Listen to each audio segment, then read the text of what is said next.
Welcome to The Race. Good Thursday evening. I'm Chance Seals in Washington. The federal gun trial of Hunter Biden paints a disturbing portrait of a life in shambles, ravaged by addiction. We've heard deeply personal testimony this week from loved ones who witnessed this downward spiral. At times, they got sucked into it. In his memoir, Hunter recounts how crack cocaine took him to very dark places, impacting his decision-making and his family.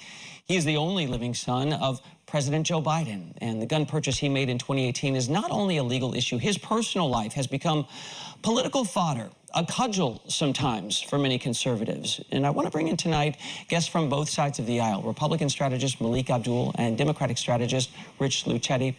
Malik, we are almost a week into this, and in some ways this trial has exposed the flawed humanity of the first family. They might be the Bidens, but they're a family. Is this going the way many conservatives thought or hoped it would?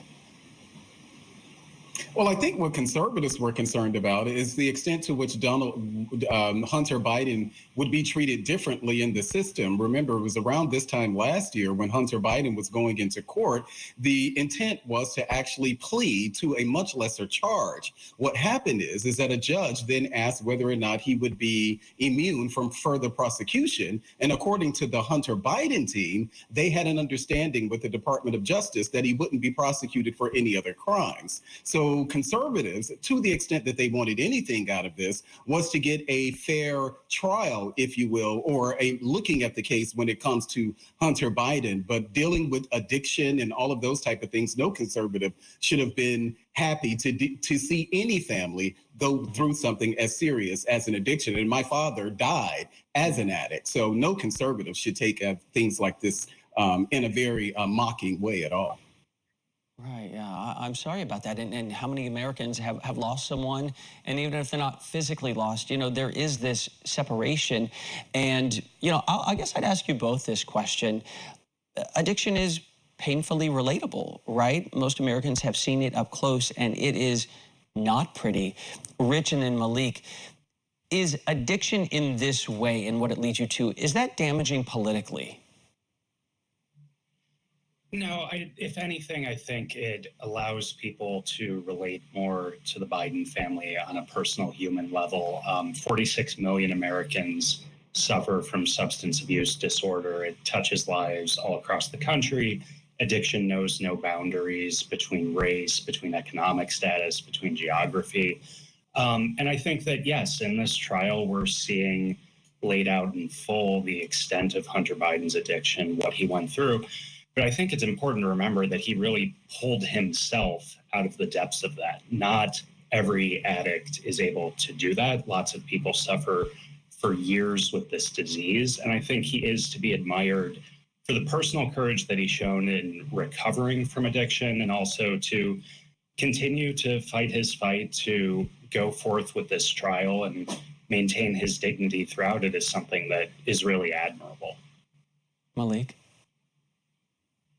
Yeah, so I think the problem here, and you asked about the political implications here, and I think the problem for Hunter Biden is everything that we learned since the laptop that those 51 intelligence officials said were the hallmarks of Russian disinformation. A lot of things that we learned about Hunter Biden, now whether or not these things are actually true, but Hunter Biden attempting to shake down businessmen, Chinese businessmen, with, as he said, his father being right there next to him. Hunter Biden complaining about the fact that he had to fork over half of his salary to his father. These are things where Hunter Biden, unfortunately, has implicated the now president of the United States. That is the political angle there. But as far as the personal angle, I think that anyone should be able to relate to a family that's dealing with an addiction, because it is an addiction.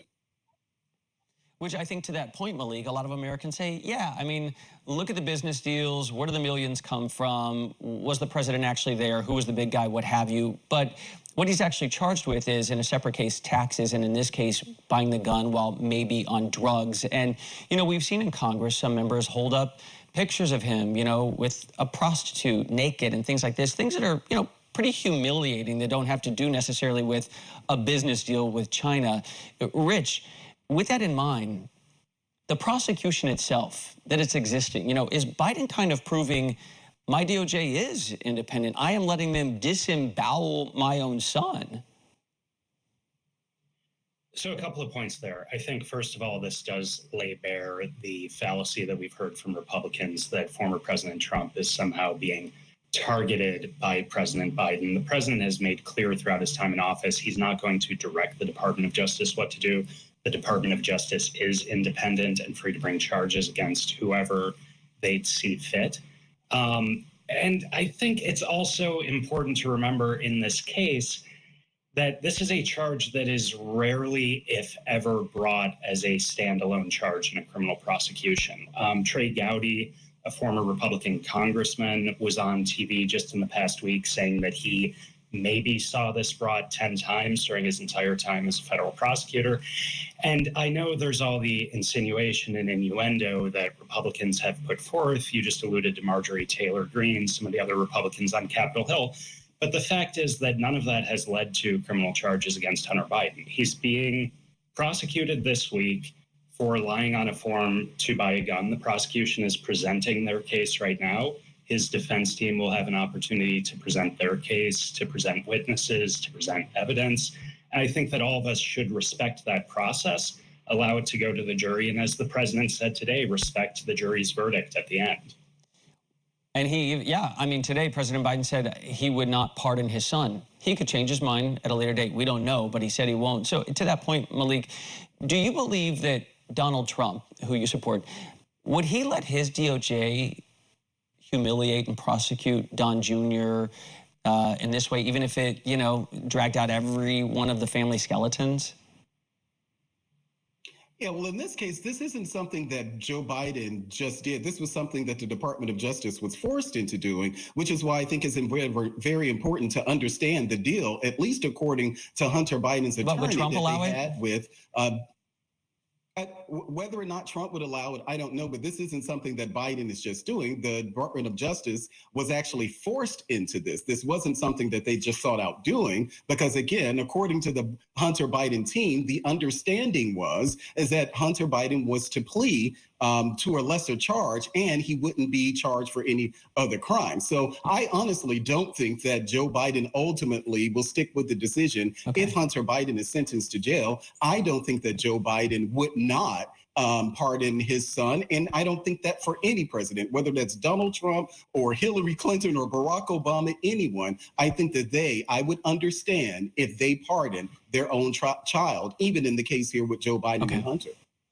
And just to be fair, Jack, the special prosecutor here said, I need more powers.